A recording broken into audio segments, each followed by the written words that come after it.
Hi hello అండి, welcome back to my YouTube channel. So ఈరోజు అయితే మేము చేసుకుందాం కలీజీ కర్రీ. సో ఇక్కడ కలీజీని అయితే నేను మంచిగా మొత్తం మిక్స్ చేసి అయితే పెట్టేసుకున్నాను.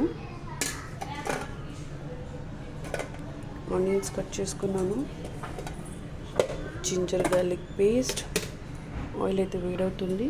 దివాలి సో ఇలా అయితే లొంగ పట్టు అయితే వేసేసుకున్నాను. సో మంచిగా ఆయిల్ అయితే హీట్ అయిపోయింది.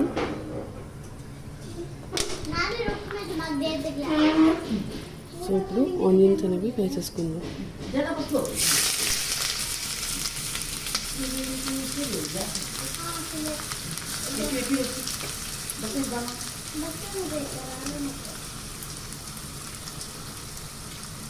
ఆనియన్స్ని కొంచెం కలర్ వచ్చేటట్టయితే ఫ్రై చేసుకుందాం.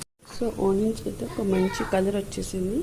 సో ఇప్పుడైతే జింజర్ గార్లిక్ పేస్ట్ యాడ్ చేసుకున్నాము. టోటల్ 1 బిగ్ స్పూన్ అయితే జింజర్ గార్లిక్ పేస్ట్ యాడ్ చేసాము. ఇప్పుడు దీన్ని కొంచెం ఫ్రై చేసుకుందాము.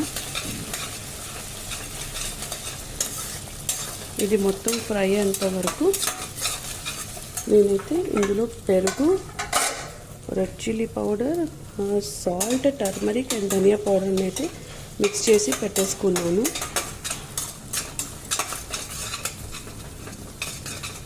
దీనికి మంచి వాసన అయితే వచ్చేస్తుంది. ఇది జింజర్ గార్లిక్ పేస్ట్ అయితే మంచి అరోమా వచ్చేసింది. సో ఇప్పుడు అయితే ఇందులో ఇది వేసేసుకుంది.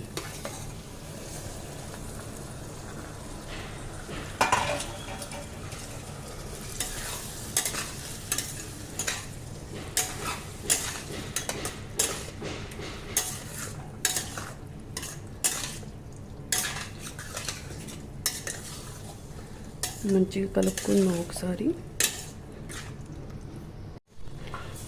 సో ఇలా అయితే కొంచెం సేపు అయితే కుక్ చేసాము.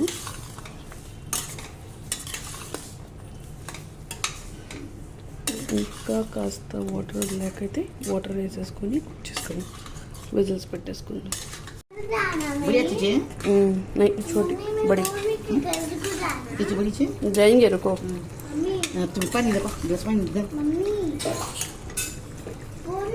जाएंगे.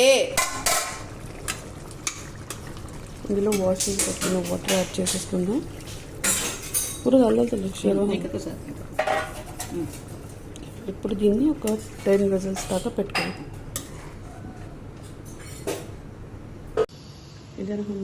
ఇక్కడైతే మేము 10 to 12 విజిల్స్ అయితే పెట్టేసుకున్నాము.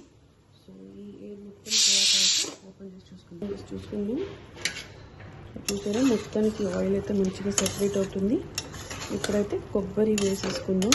కొంచెమే వేస్తామండి, నేనైతే కొంచెమే వేస్తాను.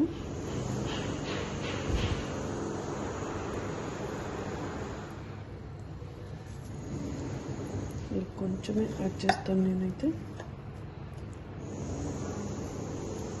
అంతే, మొత్తాన్ని ఒకసారి కలిపేసుకుని కొంచెం ఆయిల్ అయితే సపరేట్ అయ్యేదాకా అయితే కుక్ చేసుకుందాం. సో కోకోనట్ వేసాను కదా, సో అదే అంతే అండి. ఇంకా ఒక్క విజిల్ అయితే క్లోజ్ చేసి పెట్టేసాను కోకోనట్ వేసాక. సో అంతే అండి, ఈజీగా, క్విక్గా, ఫాస్ట్గా అయితే కలీజీ కర్రీ రెడీ అయిపోయింది. వీడియో నచ్చితే do like, share, subscribe. Thank you for watching. Bye bye.